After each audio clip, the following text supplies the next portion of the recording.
Hello there, very good morning. You're watching Proactive London, and joining us today is Callum, Brooker here, and Samantha, Bilski. A warm welcome, both corporate carbon advisors there at SCB. And we're going to be reflecting on COP26 and all that was achieved. So maybe let's kickstart this conversation maybe this morning, and let's talk about the decisions that were made there and how they sort of transformed the way business is, and what does that mean for the voluntary carbon market, do you think?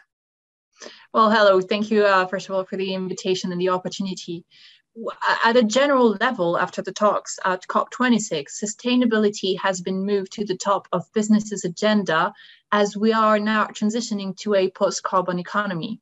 In the future, we will witness organizations win or lose business opportunities based on how they cut their emissions.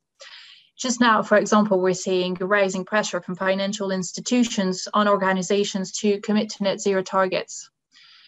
When it comes to the claims of emissions reductions by corporates, what constitutes best practice is still under discussion among many stakeholders.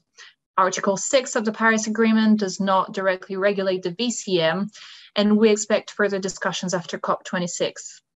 However, we can see that COP has enshrined market mechanisms for decarbonization between governments and where governments engage with the private sector. Under the Article 6.4 of the Paris Agreement, governments are now allowed to purchase carbon offsets from other countries to count against their their NDCs, pardon me. It's a positive outcome for the VCM, really, as with governments getting involved with carbon offsets, societal aversion to the use of offsets should dissipate. This has reflected in the rising demand and price, especially for nature-based solutions.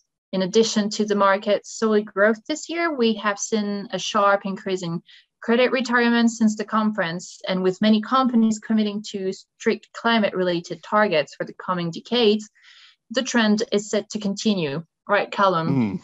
Yeah, I think just to kind of echo Samantha there, we've seen sharp increases in the retirements and usage of offsets. The annual growth, the average annual growth rate, has been about 80%. Since 2018, which is obviously significant, and you can read from the likes of Bloomberg and Reuters and to name a few, that the predictions that prices and demand will skyrocket in the future up to 2050 when a lot of targets are to be met.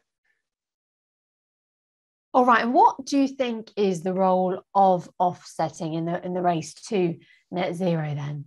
I think. Well, I'll answer this. Thanks for having us again.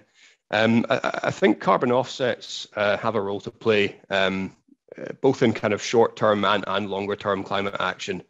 However, it is to be understood that they are to complement efforts to reduce carbon footprint within a company's own operations and supply chain.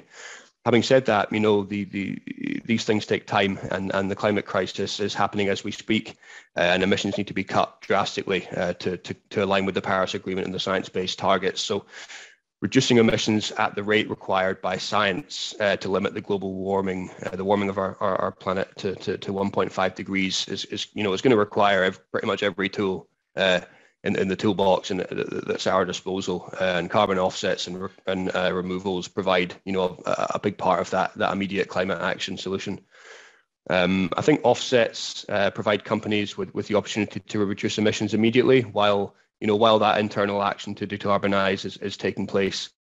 While achieving net zero is the end goal, organizations need to develop robust climate neutrality strategies across their operations and supply chain. And as I said, these things do take time. So the offsets can be used, throughout this journey, but not only as a kind of buffer in this intermediary phase. I think climate mitigation projects will always feature as an essential part of any kind of comprehensive long-term sustainability strategy. And many of these offset projects also achieve numerous other sustainable development goals, the likes of poverty reduction, restoring biodiversity, and reducing habitat degradation and things like that. All right, maybe going back to Samantha now. So speaking of net zero targets, SBTi launched their net zero standard just before COP. In practice, what is the place of offsets in a company's strategy when aiming to get SBTi, the target, approved? So first of all, I would like to stress the fact that carbon offsets are purely voluntary. There are no from the voluntary carbon market. And SBTi has defined the use of carbon offsets as beyond value chain mitigation. So once a company has reached 90% or more of carbon emissions reduction through science-based initiatives and through investing in organic measures to reduce Scope 1 emissions, their carbon offsets can be used to mitigate the remaining 10% of carbon emissions. SBTi, the Science-Based Target Initiative, always has and always will continue to encourage funding carbon projects to keep protecting the environment on the near and longer term.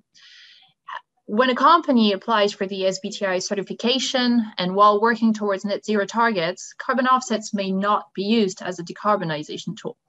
Really, what SBTi has helped doing is keeping corporates from buying their way out. And as I said earlier, offsets will remain voluntary, and they're now an option for companies who want to invest in projects that are close to their storyline, close to their vision, and to their beliefs. I want to mention real quick the Scope 2, however. So the greenhouse gas protocol remains as is through SBTi. Under this, energy attribute certificates such as REC, IREX, GEOs can be used to report on Scope 2 emissions following the market-based approach. And just as PPAs or green tariffs, the EACs are required as data to report on renewable energy consumption. On a side note, we have seen a rising interest and demand for carbon removal projects, and these technologies seem to be at the forefront of the stage since COP. We would like to remind the private sector that while funding such technologies that are essential to combat climate change, no doubt, we should not walk away from carbon avoidance projects that are just as essential if we look to meet the Paris agreements. There's been a general misunderstanding on the quality of removal versus avoidance, but financing both is equally vital as they both have positive impact on carbon emissions and on communities and diversity. I think as well, like you're saying, Samantha, it seems like a lot of companies are getting tied up in looking at removals as opposed to avoidance. Or I think a good way to put it is, the best thing to do is avoid a situation instead of let that situation unfold and then tidy it up afterwards, sort of thing. So I think avoiding greenhouse gas emissions and avoiding things like deforestation is extremely powerful. In my opinion, equally as powerful as allowing a certain area to be deforested and then replanting trees for removal. I think avoidance is a really key a key part of this and needs to be at the forefront of people's decision making. All right, and how does SCB, how does it support organisations on their journey to net zero? Yeah, I mean, briefly, I think we help corporations access a global network of high quality carbon offsets. So we offer our support and expertise on selecting projects that not only speak to a corporation and their stakeholders, but also ensure that each offset is compliant with their internal or external standards and reporting requirements, like Sammy was saying. Yeah, exactly. We know the struggle of reporting under environmental standards, and we can provide advisory and help on reporting to GRI, SBTi, CDP, or GHG protocol, amongst others. Yeah, no, definitely. That features quite heavily, as a lot of our clients are, reporting to these standards.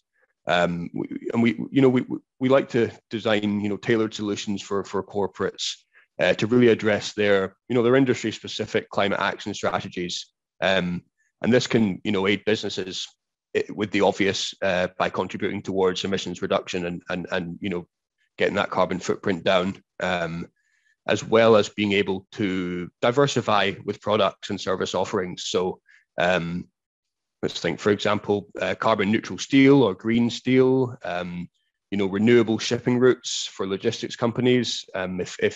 If large retailers are looking at their supply chain emissions, the likes of logistics companies will need to be able to offer products that are going to meet those requirements in terms of the retailer's supply chain emissions. So that can be very important. All right, well, pleasure to have you on this morning. That's Callum Brooker there and Samantha Bilski, both corporate carbon advisors from SCB, reflecting on all that was achieved at COP26 and more the businesses can do in regards to ESG.